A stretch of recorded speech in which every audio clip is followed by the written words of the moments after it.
Have you ever felt like the world turned its back on you? Like one moment, everything was fine, and the next, life knocked you down so hard you didn't know how to get back up? Well, today, you're about to hear a story of resilience, courage, and triumph. It's about a man who lost everything in an instant but turned his darkest moment into the brightest chapter of his life. This is the story of Ethan Carter, a man who was fired, humiliated, and left with nothing, only to rise above it all and become the boss everyone doubted he could be. So sit tight, and let's dive into this incredible journey. Ethan Carter was the kind of guy everyone liked. He was 32, humble, hardworking, and always had a smile on his face. Ethan worked as an assistant manager at a local hardware store called Handy Haven. It wasn't the most glamorous job, but to Ethan, it was everything. He loved helping customers, mentoring his team, and seeing the store run smoothly. He lived in a small town called Maple Creek, where everyone knew each other. Ethan's days started early. Coffee in hand, he would walk to work, greeting neighbors along the way. His boss, Mike Preston, was a man of few words, but had a reputation for being strict and sometimes unfair. Ethan didn't mind, though. He believed that hard work and loyalty would always pay off in the end. Ethan had dreams, big dreams. He wanted to open his own hardware store someday, one that would serve the community better than any chain ever could. But for now, he was happy climbing the ladder at Handy Haven, hoping Mike would see his potential and offer him more responsibility. One rainy Tuesday morning, Ethan arrived at work like any other day, but something felt off. Mike was pacing in his office, frowning at a stack of papers. Ethan greeted him, but Mike barely acknowledged him. By lunchtime, Ethan was called into the office. The conversation started with Mike complimenting Ethan's work ethic, but then he dropped the bombshell. "Ethan," Mike said, avoiding eye contact, "we've got to make some changes around here. Sales have been down, and corporate's breathing down my neck.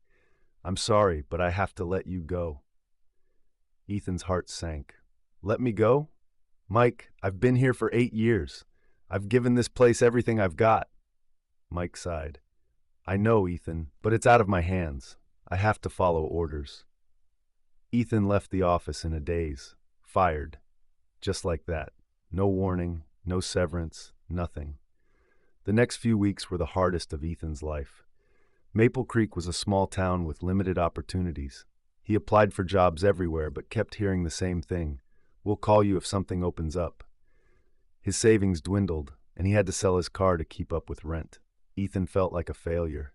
He avoided his neighbors, ashamed to admit he'd lost his job.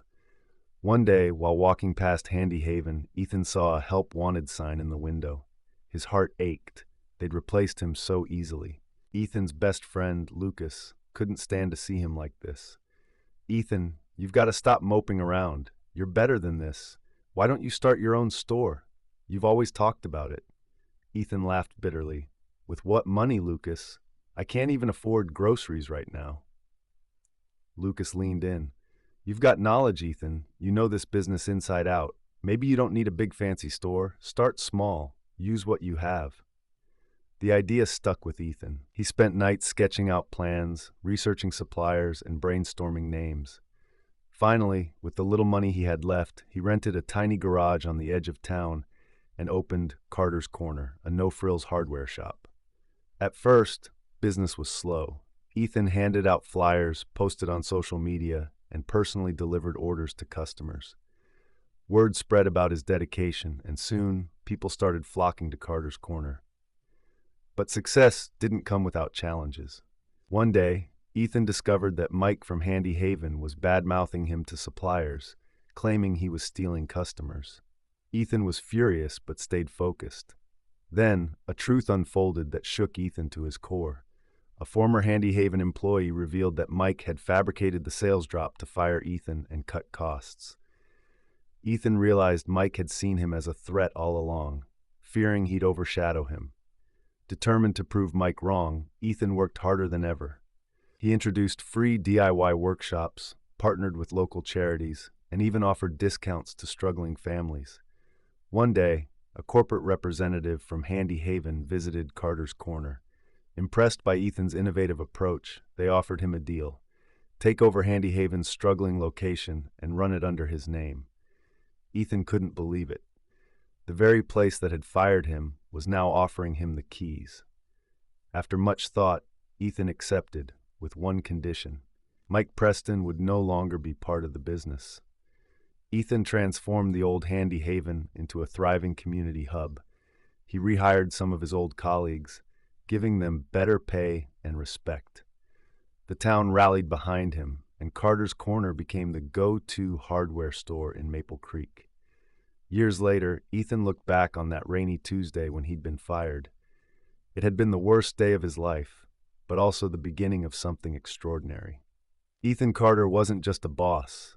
He was a symbol of resilience, proving that sometimes life's setbacks are just setups for a greater comeback. That's the story, friends. I hope you enjoyed it. It was a pleasure sharing it with you all.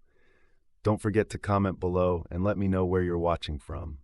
It's always fun to see the global reach of these stories. And if you haven't already, please hit that subscribe button for more amazing stories, tips, and tricks.